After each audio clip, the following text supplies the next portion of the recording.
پیارے دوستوں، السلام علیکم۔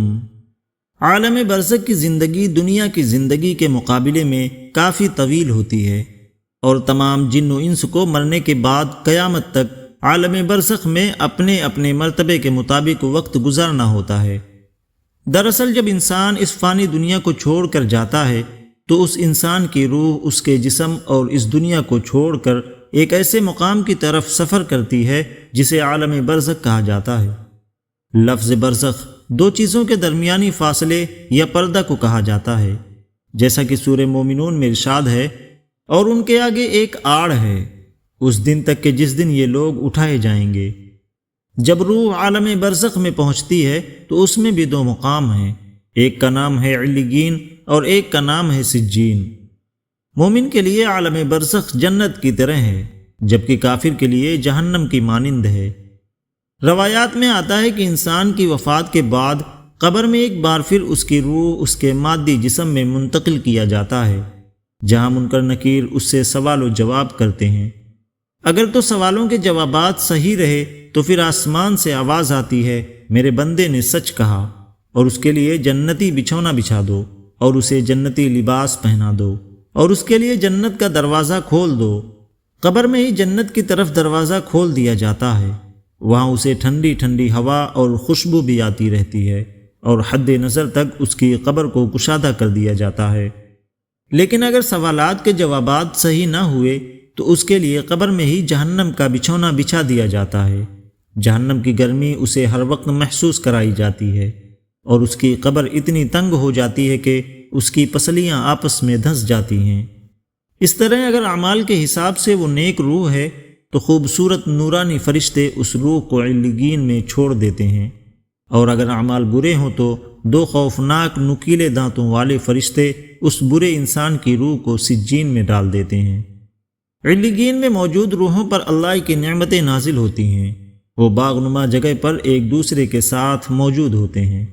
یہاں نیک روحیں ایک دوسرے کو پہچانتی ہیں اور ایک دوسرے کو دیکھ کر خوش ہوتی ہیں، اور ایک دوسرے سے باتیں کرتی ہیں اور دنیا کے حالات کو یاد کرتی ہیں جو وقت انہوں نے دنیا میں گزارا تھا۔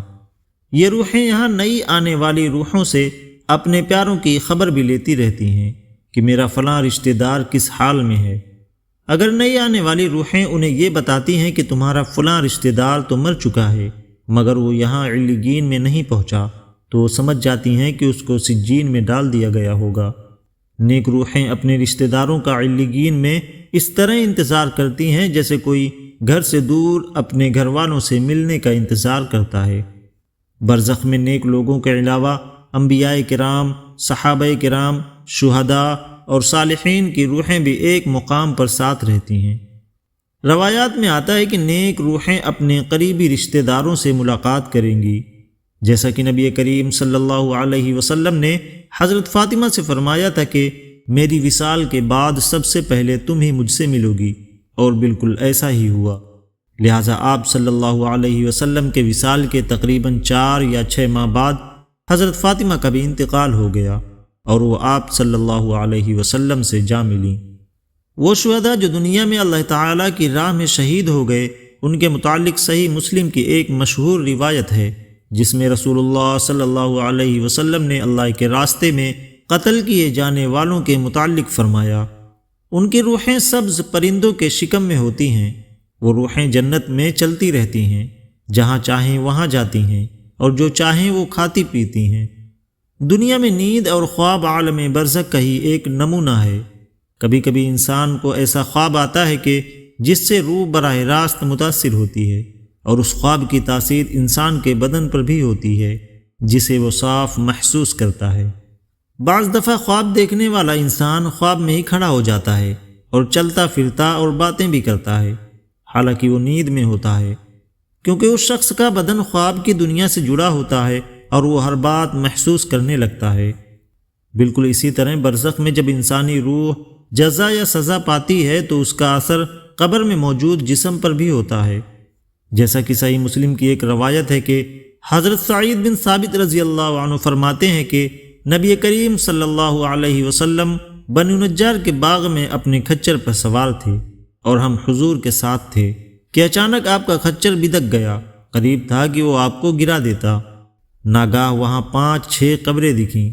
آپ صلی اللہ علیہ وسلم نے فرمایا کہ ان قبروں کو کوئی پہچانتا ہے؟ ایک شخص نے عرض کیا کہ میں جانتا ہوں۔ حضور نے فرمایا کہ انہیں کب دفنایا گیا ہے؟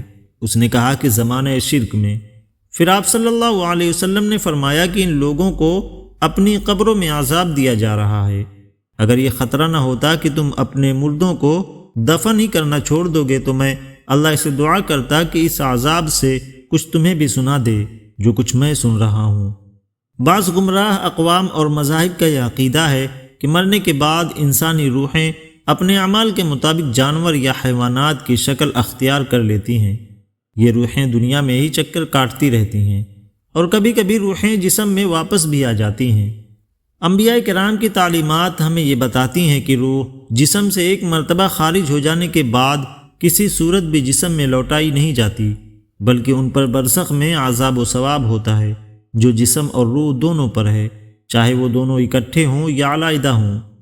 عالم برزخ میں رہنے والی روحیں قیامت کے دن تک وہیں پر انتظار کرتی رہیں گی، اور قیامت کے دن ان کے مادی جسم میں ان کو پھر سے منتقل کیا جائے گا، اور پھر ان کے حساب و کتاب کے بعد ان کو اپنے اصل ٹھکانے یعنی جنت یا جہنم میں بھیج دیا جائے گا، جہاں پر وہ لوگ ہمیشہ اپنے درجات کے حساب سے زندگی گزاریں گے۔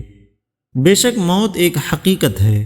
دنیا سے برزخ اور برزخ سے حشر تک کا سفر ہر عارضی روح کو کرنا ہے، اور اس سفر کا زاد راہ اعمال ہے جو ہم اس دنیا میں کریں گے۔ لہٰذا ابو ذر رضی اللہ عنہ بیان کرتے ہیں کہ آپ صلی اللہ علیہ وسلم نے فرمایا کہ قبروں کی زیارت کرو تاکہ آخرت کی یاد آئے، مردہ کو نہلایا کرو کہ فانی جسم کو چھونا بھی بڑی نصیحت ہے، اور جنازہ کی نماز پڑھو تاکہ یہ تمہیں غمگین کر دے، کیونکہ غمگین اللہ کے سایہ میں ہوتا ہے اور نیکی کا کام کرتا ہے۔ اللہ تعالیٰ سے دعا ہے کہ وہ ہمیں بھی اپنے فضل سے علیین میں جگہ نصیب عطا فرمائے۔ آمین ثم آمین۔